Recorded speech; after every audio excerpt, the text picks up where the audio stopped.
పనులను మరింత సరళీకృతం చేయడంపై తెలంగాణ ప్రభుత్వం ఫోకస్ చేసింది.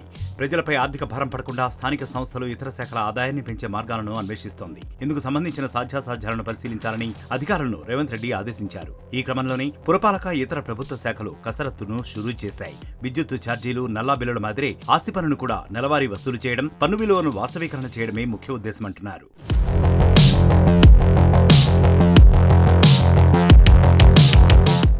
హైదరాబాద్తో పాటు తెలంగాణ వ్యాప్తంగా 6 నెలలకోసారి ప్రభుత్వం ఆస్తి పన్ను విధిస్తూ ఉండగా ఏడాదికోసారి చెల్లిస్తున్నారు.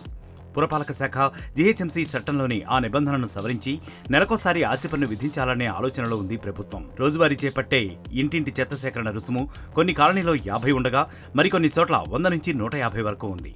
అయినా నిత్యం చెత్త సేకరణపై ఫిర్యాదులు వస్తూనే ఉన్నాయి. ఇందులో భాగంగానే చెత్త సేకరణను మెరుగుపరచడం, రుసుమును నియంత్రించడంపై అధికారులు దృష్టి పెట్టనున్నారు.